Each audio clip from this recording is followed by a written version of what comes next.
আসসালামু আলাইকুম। ফেনী শহরের টাং রোডের এই অবস্থা দেখেন, তাহলে ভিতরের রাস্তাগুলোর কী অবস্থা? চতুর্দিকে পানি আর পানি,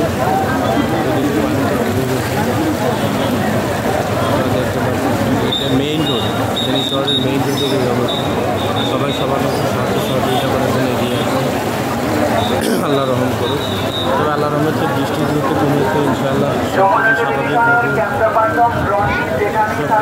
এখানে একটি স্থায়ী ক্যাম্প করা হয়েছে থাকার জন্য, এবং বিভিন্ন শিক্ষা প্রতিষ্ঠান খুলে দেওয়া হয়েছে যাতে দোতলা তিনতলায় মানুষ অবস্থান করতে সবাই সহমত হয়েছে। আর একটি বিষয় হচ্ছে যে এখানে কারেন্ট না থাকার কারণে গত 3 দিন ধরে কারেন্ট না থাকার কারণে যোগাযোগ বিচ্ছিন্ন, সঠিক চিত্রটা অনেকে পাইতেছে না, হয়তো আগের ভিডিওগুলো আপনারা দেখতে পাচ্ছেন।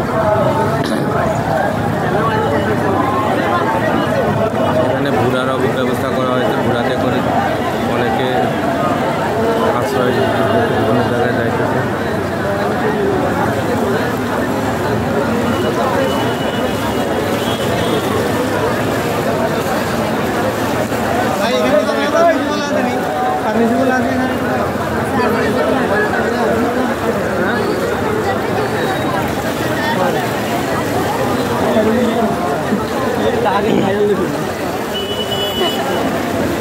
আল্লাহ সবাইকে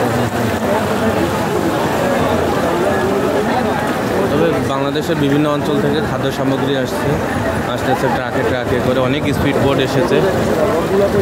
ইনশাআল্লাহ সবাই নিরাপদে ভালোভাবে থাকতে পারবে। তবে পরশুরাম এবং ফুলগাছির অবস্থা খুব ভয়াবহ, এদিকে গাড়িতে যোগাযোগ করার কোনো নেই।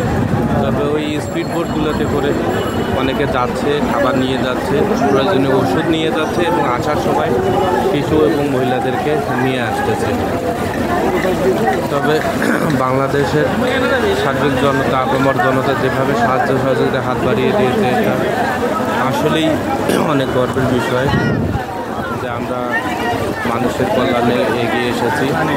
আরও সবাইকে এগিয়ে আসার আল্লাহ তৌফিক দান করুক, আমিন।